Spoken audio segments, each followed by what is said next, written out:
네, 그래도 안녕하세요 라고 인사드려야죠. 네, 오늘은 그냥 일요일이고, 근데 파이코인이 또 정말로, 추락하는 곳에서는 날개가 없다 그러더니, 잘 내리네요. 근데 이제, 존버라는 말, 저는 사실 몰랐어요. 우리 김 선생한테도 존버 아냐고 그랬더니 잘 모른다 그러더라고요. 존버는 이제 젊은 아이들에게 코인 시장이나 증권 시장 하는 증권 투자하는 애들이 쓰는 말이라고 해요. 존나 버티다. 존버 존버도 존버도 맞아요. 그런데 이제 가장 좋은 거는 2002년도에 이제 노벨 경제학상 받은 게 투자 심리였거든요. 투자 심리. 그래서 이런 이제 시장 폭락하고 투자자 심리를 이해하면 저도 시장 폭락을 몇 번 겪었지만 그때는 어, 어느 시점에서 행동을 취해야 될지를 잘 몰랐어요. 그랬는데 참 그래도 세월이 흐르니까 알게 되네요. 그리고 이제 이런 주식 매매나 코인 매매 같은 거 안 하다가 파이코인 하신 분들이 이제 많으시고 제 영상 하시는 분들 중에서도 많으시고 그래서 파이오니어님들에게는 이렇게 첫 경험일 수도 있는데 이거 극복하기가 쉽지 않거든요. 이걸 넘어서기가 쉽지 않아요. 그런데 왜 넘어서기가 쉽지 않냐면 모르니까. 그래갖고 다른 사람하고 주파수 공명 현상이 버리는 거죠. 무의식적인 공명 현상이 일어나서 채굴을 안 하거나 그냥 버려버리는 거죠. 그렇게도 되는데 이걸 잘 이해하시면은 다른 사람들과 거꾸로 된 2대 8의 법칙에서 그 2% 안에 들어갈 수 있는 거죠. 사실은 그게 파이가 2대 8의 법칙, 3대 7의 법칙을 만드는 거잖아요. 원의 넓이, 직사각형에 내접하는 원의 넓이, 그 비율이 이제 2대 8, 대충 그렇게 되는 거죠. 그래서 이제 파이를 하시는 분이니까 어떤 인연으로 하시는 분이건 지금 하시고 계시니까 이거를 한번 말씀드리면 좋겠다 싶어서 일요일날 저녁에 영상 올립니다. 군중심리라고도 하죠. 군중심리. 이렇게 시장이 폭락이 되게 되면 군중심리가 투자자들의 행동에 영향을 미치는 거죠. 왜 영향을 미치느냐? 자기의 의식, 모든 의식은 사람들의 의식과 인식과 생각은 고유의 주파수를 갖고 있는 건데 그 주파수가 전염이 되는 거죠. 이렇게 여군 10명이 발을 맞춰서 걸어가도 군인들 다 걸어가더라도 여자들이라도 60kg가 안 되는 여자들이라도 다리에서는 절대로 발을 맞추지 않죠. 공명현상이 그렇게 무서우니까. 그런데 이런 걸 모르고 있으면은 뭐 유튜브나 뉴스나 이런 데서 혹은 가족들이 막 물어보고 하면서 공명현상을 일으키는 거죠. 그래서 개인들은 자기 자신의 판단보다는 주변 사람들의 행동에 휩쓸려 가는 거죠. 이런 걸 우리는 코로나 때 경험을 했고 여러분의 정치적 변동에서 하는 거죠. 뭐 많은 사람들이 얘기하지만 독일 사람들이 1차 세계대전하고 2차 세계대전 그렇게 정말 기독교적 그런 아주 성실한 종교인들도 많고 아주 이성적인 사람들도 많고 철학적인 사람들도 많고 심지어 거기는 불교적인 사람들도 많았는데 어떻게 갑자기 그렇게 유태인 80만 명을 그렇게 죽일 수가 있었을까? 그다음에 유대인들 몇백만 명, 800만 명 죽이는 문제가 아니라 저기 집시족들도 엄청나게 갖다 죽였죠. 그리고 뭐 외정 시대 때 일본인들도 731 부대를 만들어서 뭐 참 그런 거 많이 했죠. 자기의 생각보다는 주변 사람들의 행동에 자기도 모르게 어, 빨려 들어가는 거죠. 공명현상이 일어나는 거죠. 이런 게 대량 매도로 이어져 갖고 시장 하락이 더 되고 더 되고 더 되고 거기다가 이제 자동 매매까지 돼서 하락이 더 넘어지는 거죠. 그리고 사람들은 뭐 돈 버는 것도 돈 버는 거도 좋아하지만 돈 손해 보는 거는 더 싫어하거든요. 이게 이제 2002년도 노벨 경제학상의 손실을 좋아하지만 그 정도보다 손해를 싫어하는 걸 더 싫어한다라는 거죠. 그래서 꼴도 보기 싫으니까 그냥 다 때려쳐버린다라는 거죠. 요즘 파이코인도 채굴 안 하시는 분들 그렇게 있을 거예요. 그래서 이런 집단 패닉 현상, 이런 집단 패닉 현상이 왜 생기는지도 모르고 자기 자신의 의식이 다른 사람들에 의해서 공명 현상을 일으켜서 실제보다 과장돼서 자기 감정을 일으킨다는 걸 모르죠. 이렇게 돼서 부자가 못 된다라는 거예요. 손실을 강화시킨다라는 거예요. 이거를 했거든요. 손실회피와 전망이론.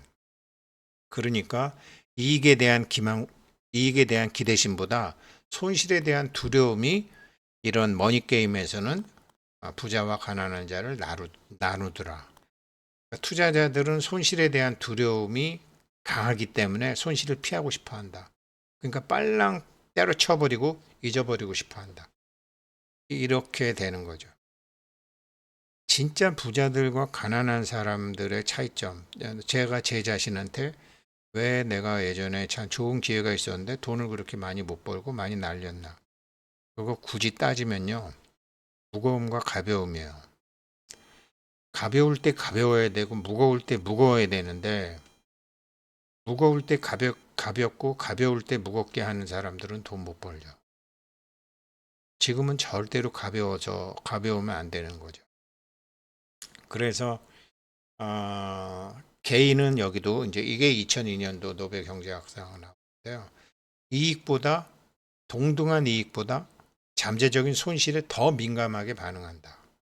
그래서 주식시장이 하락하고 코인시장이 하락할 때 두려움이 커지면 손실을 줄이기 위해서 서둘러 자기 자신을 매각해버리는 파이코인 매각해버리고 비합리적인 결정을 한다. 그래서 장기적인 손실이 증가한다. 그리고 올라가면 나중에 다시 사면 되지 하면서 일단 자기 마음을 짓누르는 그 손실감을 버려버리지만 올라갈 때는 못 산다라는 거예요. 이게 2002년도 노벨 경제학상 받은 거예요. 투자 심리로. 그리고 이제 파이코인 같으면 시장 불확실성도 있지만 파이코인에 대한 불확실성도 있죠.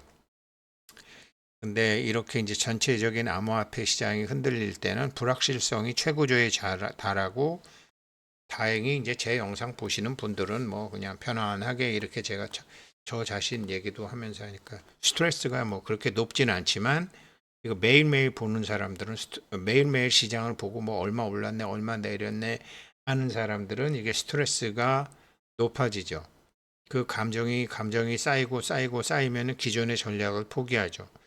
저만 해도 그래요. 제가 몇 달 전부터 그랬죠. 그러니까 지난달 말, 지지난달 말, 또 이달의 말에도 그 수량은 자꾸 늘어나지만 수량은 한 뭐 800개 사던 게 한 1000개 사고 지금처럼 내리면 1200개, 1300개 또 사겠지만 야, 이게 예전에 제 친구가 이거 한 게 참 대단한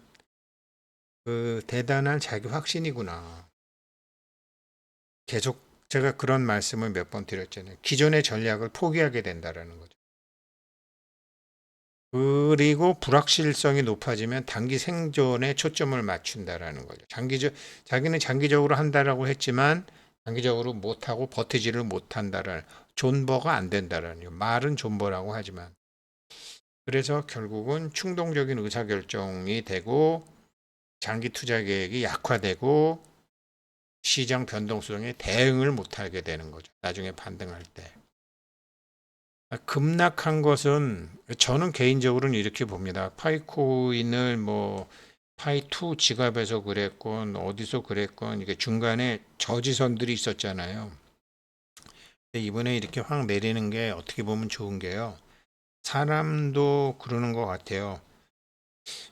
왜 용수철이 오르락 내리락 하잖아요. 근데 용수철이 이렇게 눌리면 끝까지 안 눌리려고 막 버티잖아요. 그렇게 버티면 못 올라가요. 차라리 그냥 콱 바닥을 찍으면은 바닥 찍으면 영수철이 튀어오르는데 그거랑 똑같은 것 같아요, 시장도. 근데 우리나라에 닥쳤던 주식시장의 위기는 전부 그런 식이었어요. 확 떨어졌다가 확 올라갔다가 확 떨어졌다가 확 올라갔다가 확 떨어졌다가 확 올라갔다가 그랬거든요. 펀더멘탈이 좋았기 때문이죠. 한국은. 파이코인도 사실은 펀더멘탈이 좋게 하기 위해서 일을 하고는 있죠.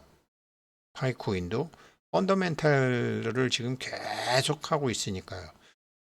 중국이나 베트남이나 다른 한국은 뭐 G7, G8 같은데 가지만 다른 나라들은요. 아날로그 노하우가 없어요. 중국이나 베트남이나 뭐 이렇게 막 크는 나라들 있잖아요. 이런 데는 한번 바닥 확 찍으면 못 일어나요. 아날로그 그게 없이 이렇게 성장한 나라들은. 한국은 아니죠. 한국은 아날로그, 디지털, IT, AI 이게 쫙 있기 때문에 펀더멘탈이 괜찮다고요.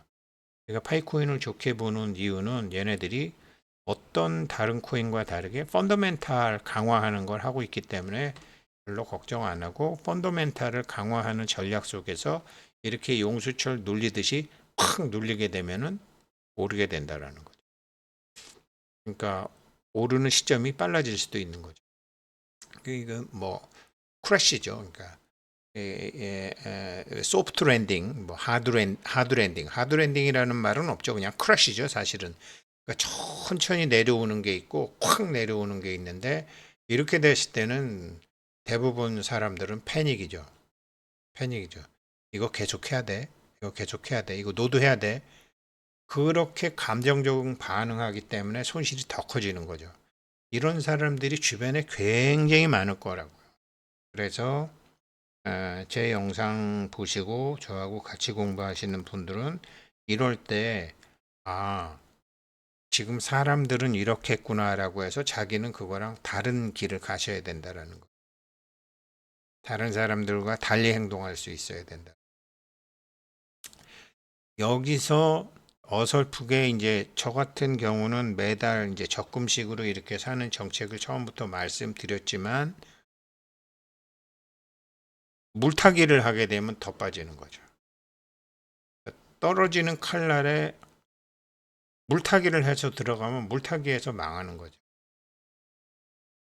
그래서 투자자들은 가치가 없는 주식이나 코인을 보유하거나 더 많은 코인을 매수해서 평균 단가를 낮추려는 생각을 자꾸 하게 되는 거죠.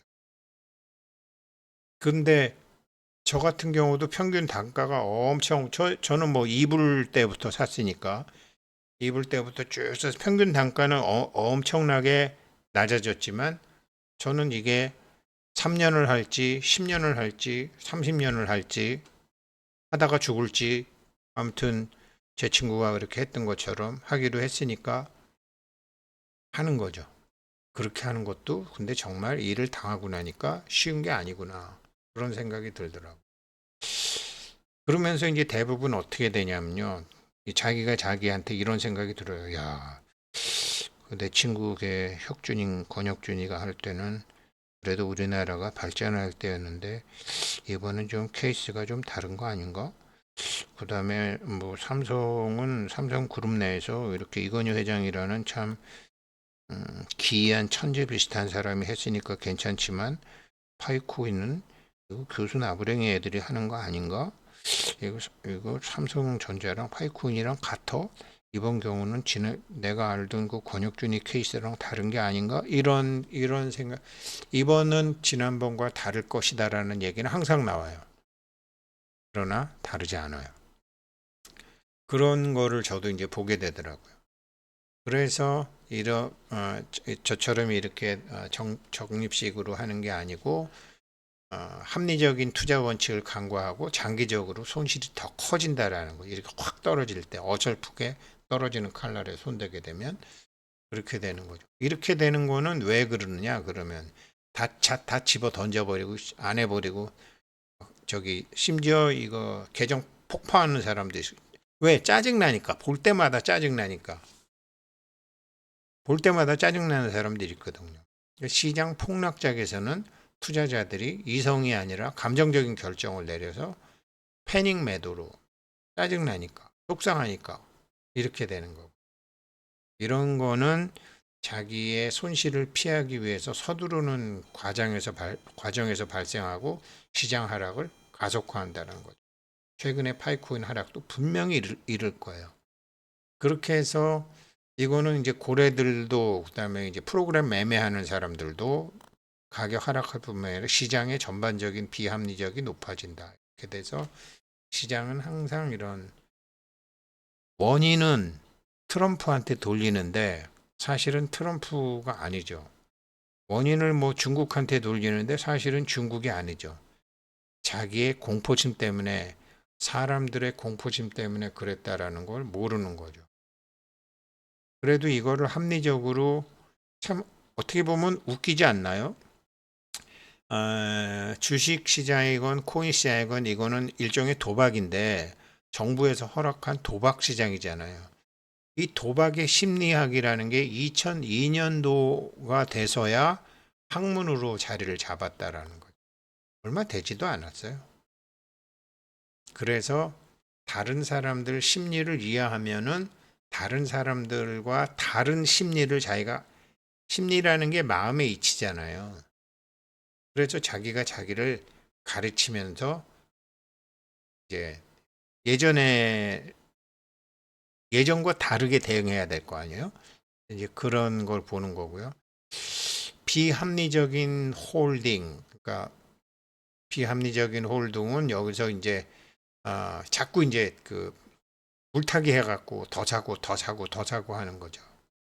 근데 저는 계속 얘기합니다. 파이코인이 사야 될 때와 팔아야 될 때는 한 6개월에서 8개월 지난 다음에 제가 그 스탠 바인슈타인 할배한테 배운 거대로 말씀드릴 수 있습니다. 그리고 저는 지금 아직 1단계에서 2단계로 변곡점이 안 나왔기 때문에 아직은 그럴 때가 안 됐습니다. 라고 이제 말씀을 드리고 있는 것이고, 그렇지만 매달 매달 적금식으로 하는 거는 저는 제가 맞다라는 게 아니라 제 친구가 했던 것을 참 그런 것을 할 만한 회사, 주식, 코인을 못 찾았는데 참 파이코인으로 저는 합니다. 이렇게 이제 막 그렇게는 저는 그렇게 하는 거지 아직 매수 타이밍도 안 왔어요. 그래서 감정적인 대응, 우유부단함, 자기도 모르는 사이에 두려워하는 다른 사람들과 공조됨, 그리고 언론의 펌프, 유튜브의 펌프, 이게 뭐가 잘못된 거 아니야? 이렇게 하면서 두려움을 증폭시키는 행위가 뉴스에도 많이 나오고 유튜브에도 많이 나오고 자기 귀에도 그렇게 돌린다라는 거죠. 그때 자기는 자기 마음의 주파수를 바꿔줘야 되는 거예요. 주파수 변조를 시켜줘야 된다. 요즘 정말 명상이라는 거 굉장히 중요합니다. 요즘 명상이라는 거. 그리고 과잉 반응 및 복구 지응. 그렇게 되면 점점 부정적인 이렇게 되면 언론은 부정적인 전망 내놓고 부정적인 반응 보이고 한국이 이래서 망했잖아요. IMF 때. 펀더멘탈은 괜찮은데 뭐 어느 미국에서 자금 회수해 가니까 일본도 자금 회수해 가고 막 지금 그렇게 된 거 아니에요. 그게 다들 월급쟁이기 때문에 월급쟁이고 성과급이기 때문에 가급적 빨리 자기부터 도망가려고 하는 거죠.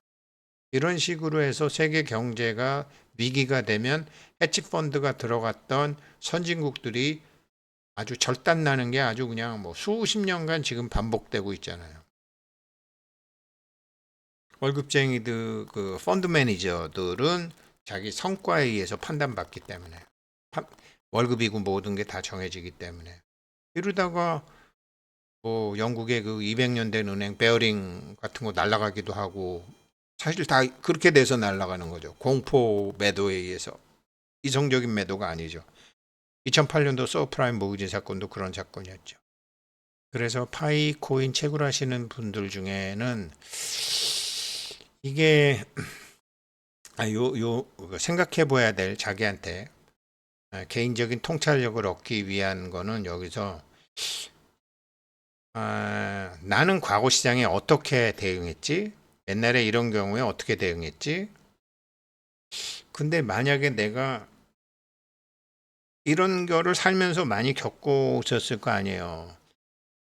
이런 걸 머피의 법칙이라고 그러죠. 뭐 부동산이건 뭐건 내가 팔았는데 그 다음에 올라가고 내가 사는데 떨어지고 그런 거 굉장히 많이 경험해 보셨을 거라고. 과거에 나는 어땠지? 라고 생각해 보고 그런데 아직은 내가 그렇게 되지 않았지만 내가 그러면 과거의 나와는 다른 정말로 좀 현명하고 지혜로운 내가 된다면 지금은 어떻게 대응할까? 라고 생각을 해보는 거죠. 그러면, 그러니까 변화하기 이전의 자기와 변화한 자기와 그 변화하기 이전의 자기와 아직, 그러니까 과거의 자기와 미래의 자기를 같이 생각하고 현재의 자기를 생각하면은 답은 어떻게 되느냐? 지켜보자입니다. 지켜보자. 이게 답이거든요. 왜 그러냐면 시장이라는 전체 흐름 속에서 파이코인이 내린 것이기 때문에 시장이라는 전체 흐름이 자리를 잡았을 때 파이코인이 어떻게 되는지 지켜보자. 그런데 두려움 때문에 지켜보지 못하고 분위기에 휩쓸려 가는 사람들이 굉장히 많죠. 그래서 이런 경우도 이게 상장이 되고서도 앞으로도 이런 경우가 있을 거라고요. 그러니까 저만 해도 이런 체험을 많이 했는데 이런 체험을 처음 해본 이제 저희 아들 같은 경우에는 막 신기한 듯이 막 이렇게 뭐 이렇다 저렇다 얘기하는데 이런 거를 앞으로도 이런 게 많으니까 이번에 첫 경험에서 잘 공부해 두시면 그러니까 이번 거는 파이는 가랑비에 옷 젖듯이 쭉 떨어지다가 이번에 정말 폭락 같은 폭락이 2단 폭락이 떨어지는 칼날처럼 빠바바박 이틀 두 번에 걸쳐서 오는 걸 보고 와, 내 영상 보시는 분들은 제 영상 보시는 분들은 이거 잘 공부해 두시면 좋겠다. 이런 식으로 뭐 여기도 챗 GPT 뭐 추가 하락 가능성이 60%다 이런 식으로 한다라는 거죠. 불안감이 증폭된다라는 거. 다른 사람들의 심리 주파수와 자기의 심리 주파수를 바꾸시는 주파수 변조의 공부 기회로 삼으셨으면 좋겠습니다. 네, 즐거운 일요일 저녁 되시길 바라겠습니다. 감사합니다.